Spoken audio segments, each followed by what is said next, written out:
हाय दोस्तों, कैसे हैं? आज मैं आपके सामने फिर एक नया विषय लेकर आया हूं। पिछली कक्षा में हम आपको स्वर कैसे लिखना है, स्ट्रोक्स के द्वारा कैसे लिख सकते हैं और सुंदर लिखावट की विशेषताओं के बारे में खूब जानकारी दे चुके हैं। आप भी शायद इस बीच में अभ्यास कर चुके ही होंगे।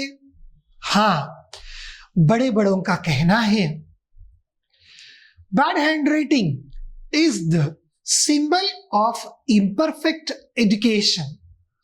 हाँ, अधूरी शिक्षा की निशानी है ये बुरी खत, यानी बुरी लिखावट।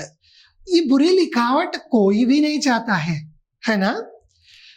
क्योंकि हम अपनी सुंदर लिखावट से दूसरों के मन को ऐसे ही मोह लेते हैं।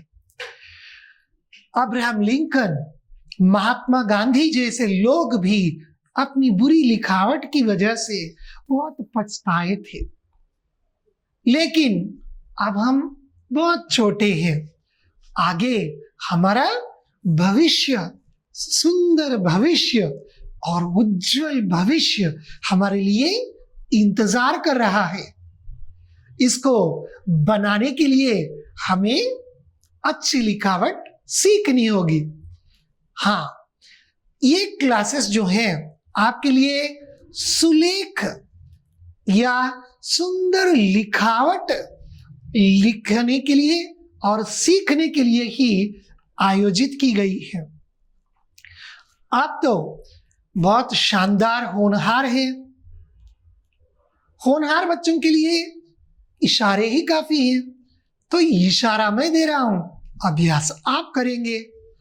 जब आप अभ्यास करते हैं तो जरूर कामयाबी हमारी ही होगी। दोस्तों, इसके पहले मैं बता चुका हूं, स्वर सीख चुके हैं। स्वर अ से औ तक स्वर सीख चुके हैं। ये स्वर जो है स्वतंत्र है, यानी उनको किसी की सहायता ही नहीं चाहिए, इंडिपेंडेंट है। अब जो मैं आगे ले रहा हूं, अब जो सिखाने जा रहा हूं, वो अस्वतंत्र है, डिपेंडेंट है। किस पर डिपेंडेंट है? आप पर या मुझ पर नहीं, ये स्वरों के ऊपर डिपेंडेंट है। स्वरों के आधार से ये बोले जाते हैं। इन वर्णों के लिए स्वरों की सहायता बहुत जरूरी है। यहां पर मैं कुछ अब व्यंजनों की बात कहने जा रहा हूं। हाँ, व्यंजन, ये व्यंजन क से शुरू हो जाते हैं। इस क्लास में मैं आपको व्यंजनों को कैसे लिखा जा सकता है और उनको लिखने के लिए कौन सी रेखाओं का ये सहारा लेना होगा, ये सारी बातें आपसे शेयर करना चाहता हूं। जब मैं कह रहा हूं तो आप लोग फिर एक बार याद कीजिए। कौन सी बातें याद करनी है आपको? हाँ, स्ट्रोक्स की बात याद कीजिए। कौन कौन सी स्ट्रोक्स मैंने बताया था? यस, खड़ी रेखा, पड़ी रेखा, खड़ी पड़ी रेखा, वक्र, तिरछी रेखा और एक तिरछी रेखा, उसके बाद गोल। तो देखिए, इन स्ट्रोक्स को अगर आप प्रैक्टिस करें तो अब व्यंजनों को लिखने में बहुत ही सुविधा होगी। व्यंजनों को आराम से लिख सकते हैं, ऐसे ही लिख सकते हैं। क्या आप तैयार हैं? आपके पास आपकी कलम और कॉपी तैयार है ना? तो जल्दी कीजिए, देर मत कीजिए, आराम से बैठ जाइए और लिखना शुरू कर दीजिए, और वो भी खास करके मेरे साथ। राइट। अब मैं आपको पहला व्यंजन क, ये क्या है? क। तो इस क को कैसे लिखना है वो मैं सिखाने जा रहा हूं। इसके लिए मैं पहले अब तक जिनका उपयोग ही नहीं किया हूं उसको ले रहा हूं। कौन सा रेखाभ्यास में कौन सा चिन्ह मैंने यूज नहीं किया था? यस, गोल। तो गोल को मैं ले रहा हूं, हाँ, यहां पहला स्टेप गोल बना दीजिए। गोल के बाद जैसे ही आप गोल बनाते हैं, सटीक उसके सामने ही एक खड़ी रेखा खींचिए। खड़ी रेखा खींचने के बाद तुरंत अगला स्टेप, गोल, खड़ी रेखा, इसके बाद क्या है? एक ऐसा वक्र। इस तरह बनाने से क्या होगा? हाँ, ऑलमोस्ट वर्ण बन चुका है। अब क्या कमी है इसमें? देखिए,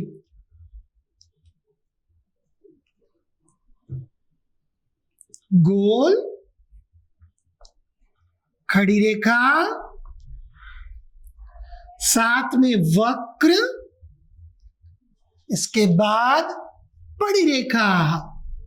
वो पड़ी रेखा देखिए पूरी तरह से आपको खींचना होगा यहां पर, यानी यहां से लेकर यहां तक। अम्ब्रेला जब लेते हैं, छाता लेकर आप जाते हैं, तो आप कहां पर लगाते हैं? भुजाओं के ऊपर छाता लगाकर जाते हैं, या सिर के ऊपर लगाकर जाते हैं, या इस भुजा पर लगाते हैं? पूरे शरीर को कवर करने लायक छाता हम खरीदते हैं। यहां पर ये भी एक छाता ही मान लीजिए। ये पड़ी रेखा जो है एक अम्ब्रेला के समान है, ये क को कवर कर रहा है। ओके, तो इस तरह हम पहला गोल, इसके बाद एक खड़ी रेखा को जोड़ दिए, उसके बाद एक वक्र को जोड़ दिए, और last but not the least इसके ऊपर एक पड़ी रेखा, स्लीपिंग लाइन जोड़ दिए हैं। लेकिन बहुत सारे मेरे दोस्त, आप में से बहुत सारे लोग ऐसा भी लिख देते हैं, हाँ, ऐसा आप अपने मनमानी ढंग से लिख रहे हैं। जब आप अपने मनमानी ढंग से लिखते हैं ना, उसकी सुंदरता मिट जाती है। इसकी सुंदरता अगर कायम रखना चाहते हैं, सुस्थिर करना चाहते हैं, तो हमें क्या करना होगा? जैसे मैंने फॉलो किया है स्टेप्स, वैसे ही 4 स्टेप्स में आप क को सुंदर ढंग से लिख सकते हैं। चलिए आगे बढ़ेंगे हम। क के बाद ख, क के बाद ख, यानी ये क जो है अल्प प्राण है। क जो है अल्प प्राण है। अब जो मैं लिखने जा रहा हूं वह महाप्राण व्यंजन है, तो इसको इसीलिए ख, क्या बोलना है? ख। तो यहां पर पहले आपको क्या करना होगा? एक वक्र खींचना है। वक्र के बाद और एक रेखा जोड़नी है, वो तिरछी। इस तिरछी रेखा को क्या करना है आपको? अगले कदम में उसको थोड़ा उठाकर ऊपर तक ले जाकर, ये मिडिल जोन में आधा तक ले जाने के बाद घुमाना है, और वहां पर आपको एक गोल बना देना होगा। बना दिए ना? यस, यानी पहले वक्र को खींच चुके हैं। वक्र को लिखने के बाद एक तिरछी रेखा है, तिरछी रेखा को ऊपर उठाते हुए ऐसा मिडिल जोन में, मिडिल में आने तक आप ऐसे ही लेते हुए वहां पर एक गोल बनाना होगा। बना दिए हैं। तो अगला स्टेप देखिए, फिर वक्र, तिरछी रेखा ऊपर उठा रहा हूं, गोल बना दिया हूं। गोल बनाने के बाद एक खड़ी रेखा, खड़ी रेखा। नेक्स्ट एंड लास्ट स्टेप, फिर वक्र, इसके बाद तिरछी रेखा ऊपर उठाना, गोल बनाना, बाद में एक खड़ी रेखा और उसके ऊपर एक बड़ी रेखा, बड़ी रेखा। यहां आपको ध्यान देना होगा कि ये जो तिरछी रेखा जो है, तिरछी रेखा ऊपर ही रहेगी, इस नीचे वाली लाइन पर टच नहीं होनी चाहिए बिल्कुल। और ये खड़ी रेखा जो है वह सिर्फ लैंड होगी आपकी इस मिडिल जोन की लाइन के ऊपर। कहीं भी आप भूल चूक से भी इसको नीचे तक मत लाइए। लोग अक्सर क्या करते हैं, 201 इसको बोलते हैं ख, लेकिन क्या ये ख है? गलत है।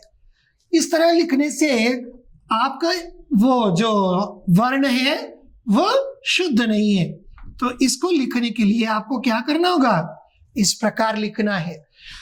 थोड़े लोग और भी हैं, इन दो वर्णों को यानी दो अलग कर देते हैं, ये भी गलत है। तीनों को अलग कर देना गलत काम है, और दो वर्णों के रूप में लिखना और एक गलत काम है। तो सही काम क्या है, सही वर्ण कैसे लिखा जाएगा, ये है स्टेप नंबर 1, वक्र, वक्र के नीचे तिरछी रेखा, तिरछी रेखा को ऊपर ले जाते हुए गोल बनाना, गोल को सटीक बगल में ही एक खड़ी रेखा, खड़ी रेखा खींचने के बाद बड़ी रेखा। तो आपका वर्ण आपके सामने है ख। अब गलती नहीं होगी बिल्कुल, क्योंकि ये जो है गलत है और ये भी गलत है। जब हम गलत वर्ण क्या है मालूम हो गया तो इस गलती को दोबारा हम कभी नहीं लिखेंगे, है ना। तो आगे जाएंगे हम, क ए ख, इसके बाद क्या आएगा, यस ग। एक खड़ी रेखा, खड़ी रेखा कहां तक लेकर आना है, मिडिल जोन में 3/4 तक। खड़ी रेखा को 3/4 तक लेकर आइए। लेकर आने के बाद थोड़ा सा छोटा सा वक्र बनाइए, छोटा सा वक्र बनाइए। इसके बगल में सेकेंड स्टेप में एक खड़ी रेखा खींचेंगे हम।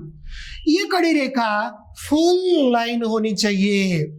ये कहां तक आनी चाहिए, ये देखिए, ऊपर ये भी टच होना है और ये भी टच होना है। इन दोनों रेखाओं को टच करते हुए इस खड़ी रेखा को आप लिखेंगे। थर्ड स्टेप क्या है, देखिए, थर्ड स्टेप में पहले जो 3/4 लिखे हैं उस खड़ी रेखा, वक्र, उसके बगल में ही और एक खड़ी रेखा जो फुल खींच चुके हैं, इसके ऊपर क्या करना होगा, एक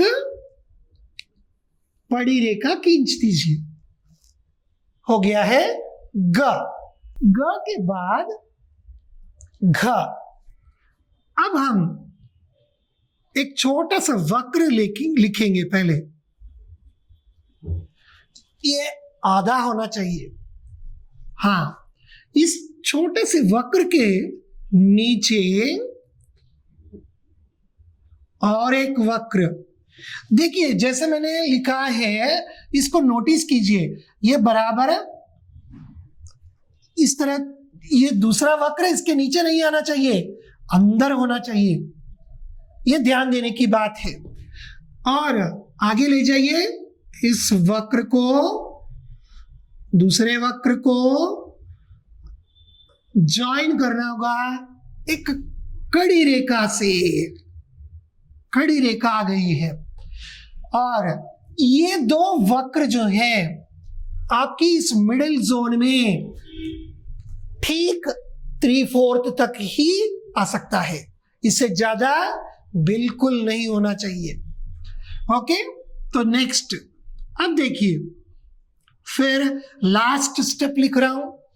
एक छोटा सा वक्र, इसके नीचे और एक वक्र, इसको ऊपर उठाते हुए वहां एक खड़ी रेखा, इसके ऊपर एक पड़ी रेखा। पड़ी रेखा मैं बोल चुका हूं ये अम्ब्रेला के समान है, तो यहां पर उसके ऊपर आपको खींचना होगा। ये बन गया है घ। अब हम क, ख, ग, घ ये सीख चुके हैं। अब कवर्ग के अगला वर्ण क्या है वो सीखेंगे। कवर्ग के अगला वर्ण क्या है? ञ। इसे अंगा भी बोलते हैं। हाँ, पहले इसको लिखने के लिए एक छोटी सी कड़ी रेखा, नेक्स्ट स्टेप में एक वक्र, थर्ड स्टेप में वक्र को फिर उल्टा कीजिए। हाँ, तो इस प्रकार ये हो गया है। इसके बाद हम क्या करेंगे? अगला स्टेप, छोटा सा स्ट्रोक, यहां पर एक खड़ी रेखा खींचेंगे, एक वक्र, फिर उल्टा वक्र खींचने के बाद यहां पर देखिए, ठीक इस पहले वक्र के बीचों बीच यहां पर एक छोटा सा बिंदु आप यहां लगाइए। हाँ, लास्ट स्टेप,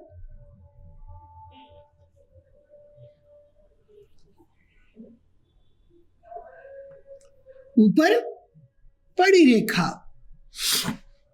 देखिए अक्सर गलती हमसे ये होती है कि ये डॉट जो है क्या करते हैं लोग, कहीं ना कहीं लगा देते हैं।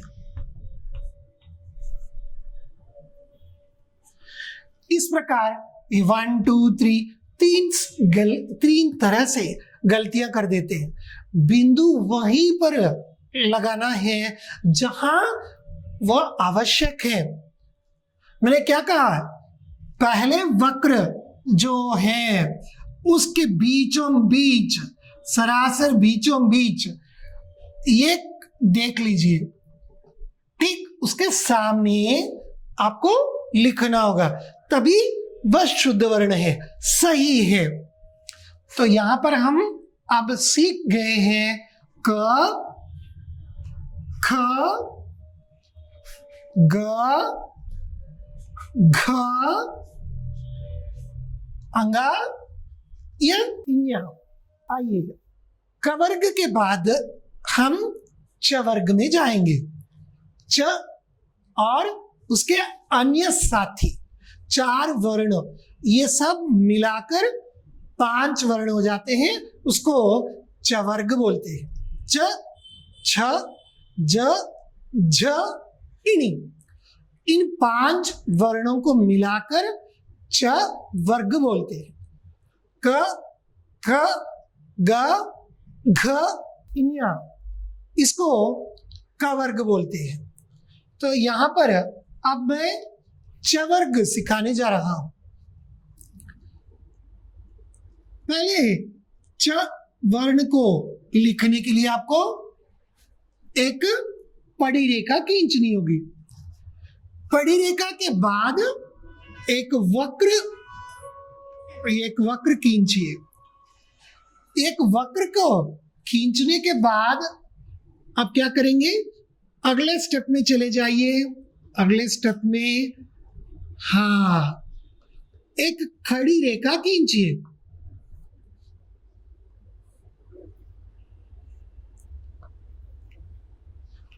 ओके, तो इस प्रकार पड़ी रेखा, वक्र, खड़ी रेखा और पड़ी रेखा, तो तैयार है आपका च वर्ण। च वर्ण, तो ये च वर्ग का पहला वर्ण है। आगे बढ़ेंगे तो च, ये च, इसके बाद छ। ये च जो है अल्प प्राण है, और अब आगे मैं लिखने जा रहा हूं महाप्राण। इसके लिए आपको पहले क्या करना होगा, एक छोटा सा वक्र बनाना होगा, और उसके बाद और एक वक्र बनाना है। इस छोटा सा वक्र और बड़ा सा वक्र को ऐसे ही ऊपर तक ले जाइए और यहां एक छोटा सा गोल बना दीजिए। ओके, तो ये छोटा सा गोल बन गया है। अब आगे फिर लाइन को टच करते हुए आपको क्या करना होगा, वक्र खींचना है। उस वक्र के नीचे और एक वक्र खींचना है। ऊपर उठाते हुए वहां पर एक गोल बनाना है। गोल बनाने के बाद एक खड़ी रेखा बनाने के बाद अगला स्टेप में जाइए।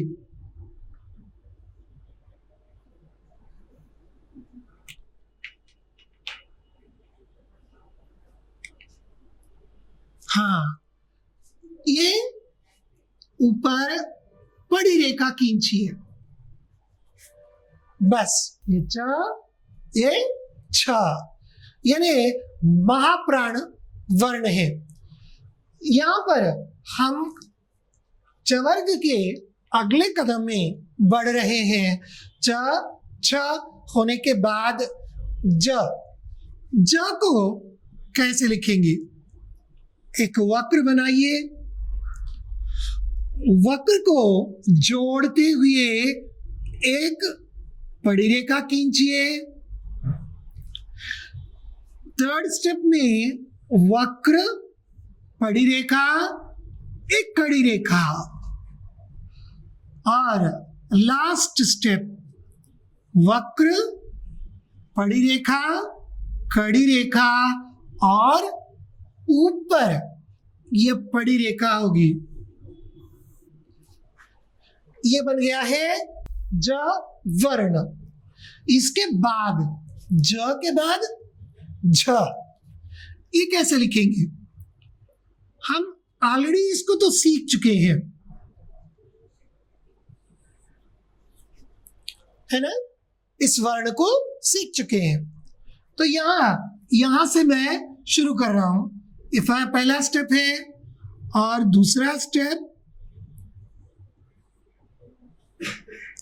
इसको जोड़ते हुए एक बड़ी रेखा खींचिए, थोड़ा करो जैसा होना चाहिए, और उसके बाद एक खड़ी रेखा खींचिए। अगला स्टेप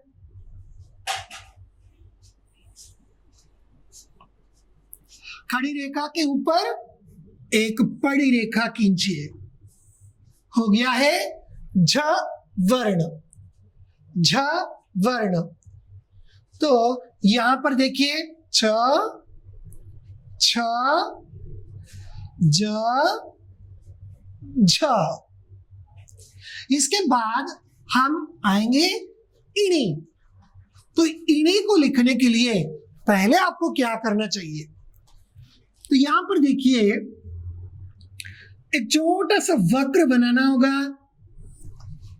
एक छोटा सा वक्र बनाना होगा। यहां सेकेंड स्टेप में इस छोटे से वक्र के लिए ये एक पड़ी रेखा खींचना है, और थर्ड स्टेप में इसके ठीक सामने ही आप एक खड़ी रेखा खींचिए, खड़ी रेखा। इसके बाद वाला फाइनल स्टेप ये है, इसके ऊपर एक पड़ी रेखा खींचिए, तो बन गया इणी वर्ण, इणी वर्ण।